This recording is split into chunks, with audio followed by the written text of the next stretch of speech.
Hello and welcome to LSC Focus. So Liverpool have just beaten PSG somehow by 3-2 in their first game of the Champions League season, and it was an interesting game. It was a bit of a weird one at times. I think the biggest criticism you could have of Liverpool in that game was not the 2 goals they conceded, but probably the fact they didn't put the game away sooner. I think 3-2 almost flatters PSG as a scoreline, and I think if we'd come away from that game without 3 points, it would have been a bit of an injustice. I mean, not in sense of refereeing decisions or anything like that, but just the fact that Liverpool played pretty well throughout the whole thing, and I just feel like finishing again was probably our downfall, similar to the game against Spurs. We just weren't putting enough chances away, but at the end of the day, I thought it was a really, really solid performance from Liverpool, and like I said, we wouldn't have deserved to get anything other than a win from that game, certainly from a defensive perspective as well. I mean, both PSG goals just kind of come from momentary lapses in concentration. I don't know how I've lost that word, but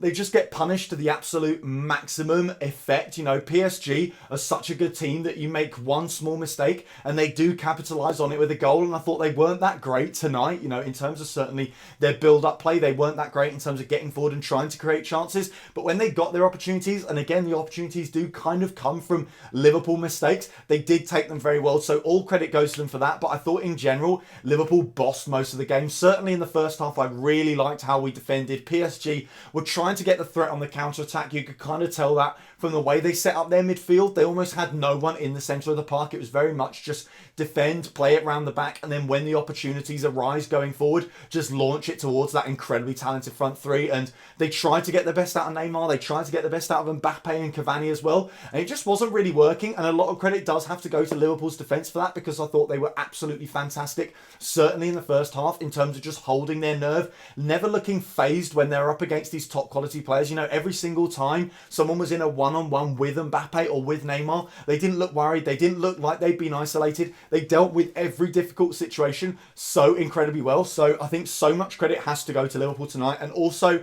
the midfield as well. I thought Jimmy Milner was absolutely fantastic. And if it wasn't for what Firmino does at the end that we'll come on to later, he probably gets man of the match again, because he is just absolutely everywhere. You know, he was a player who I didn't really think was going to start this game, because you know, he ran so much against Spurs and it's a small amount of time between the games, and he is getting on a little bit now in terms of age, but he's proving everyone wrong every single game at the moment. He had so much energy and he just got out around the pitch so well, making tackles, getting forward. You know, I think he was probably our best midfielder, certainly in the first half, probably in the second half as well, until maybe the last 15 minutes where the legs start to go for a lot of players. And I thought Gini Wijnaldum really comes into his own in those last 15 minutes. He drives forward so well with the ball and really provides an outlet in terms of us trying to get forward and create chances. So I thought in the midfield we played well, in the defence we played well.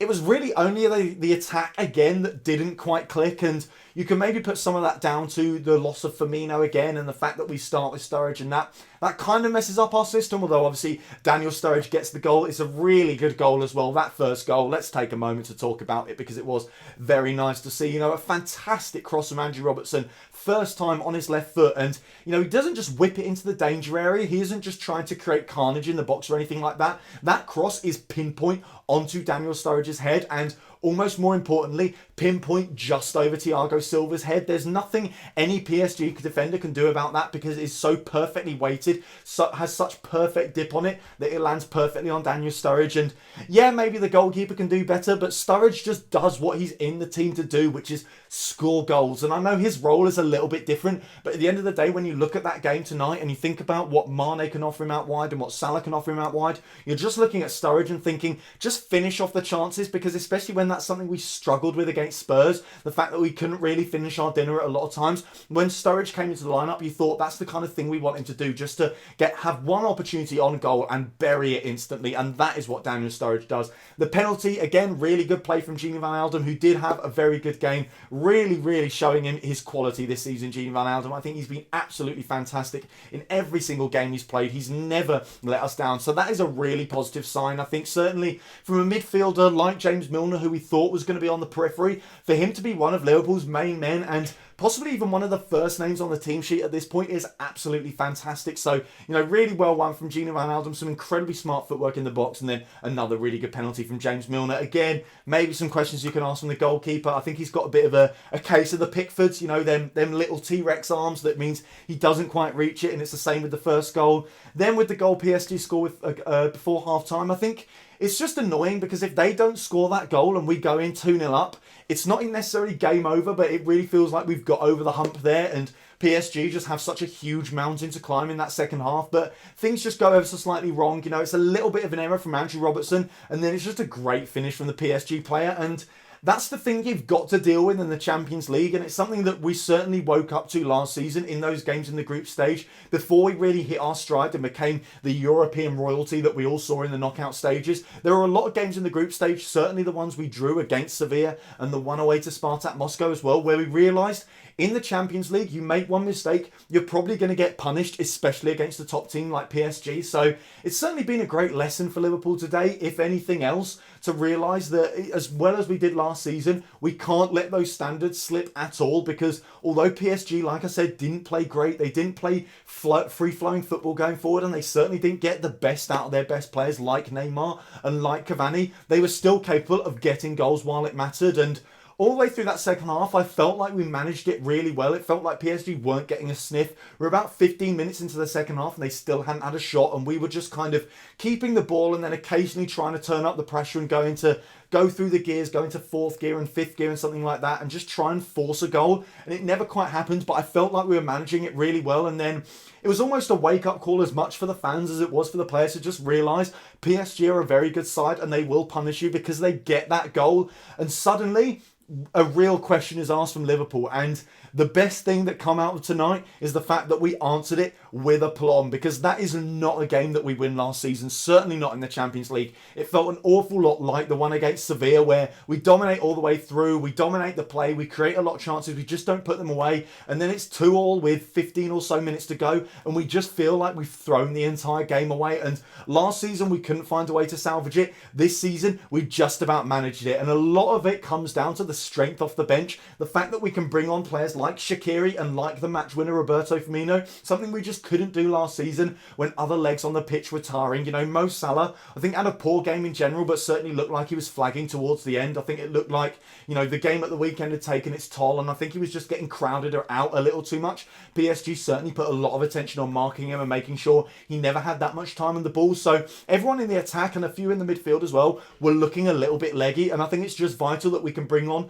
someone as good as Firmino, because PSG look leggy as well, and that's how the goal comes around, because Firmino's just able to absolutely sell the PSG defender there, because the PSG defender has not got the energy to keep up with someone who is that fresh and that quick on the ball as well. And then it's just a fantastic finish, and it feels right that he's the hero for Liverpool, because we haven't really seen a Firmino late goal in the past. We haven't really seen him be the match winner for Liverpool, and it's a really great thing that your centre forward gets those kind of goals, especially coming off the bench, because it just feels now like when we bring on players like that, we're bringing on a goal threat, we're bringing on someone who can switch the game round in our favour. So yeah, fantastic goal from Firmino, the great kind of footwork that we associate with him, a really good finish as well, which isn't always the thing that he's associated with, but he absolutely gets it spot on there. He is Liverpool's hero. He's potentially the man of the match as well. I mean, I would potentially go for Milner because he had a good game, possibly Wijnaldum because he really comes into his own, I think, in that second half. But when Firmino does something like that, when the pressure is on, when the lights are bearing down on you, when everyone is waiting with bated breath to see what you're going to do, he slots it away perfectly. He is Liverpool's hero. He is my hero. He's your hero. He's our hero. He is the match winner for Liverpool, and therefore he is my man of the match. So yeah, all things considered, a scrappy game, bit of a mad one at the end of the day, which is weird considering how slow the game was at times, certainly in the second half, but certainly one we can all be chuffed with, and I think 3 vital points in terms of our Champions League campaign. So that is all for today's video. Thank you guys very, very much for watching. If you did enjoy this video, then why not give it a like? If you're new around here as well, hit that subscribe button there. Check out some of the other videos that have been out on the channel over the past few days as well. Don't forget to follow at LFC Focus TV on Twitter, and I'll be back tomorrow or the day after with the pre-match content for the game against Southampton. Until then, bye for now.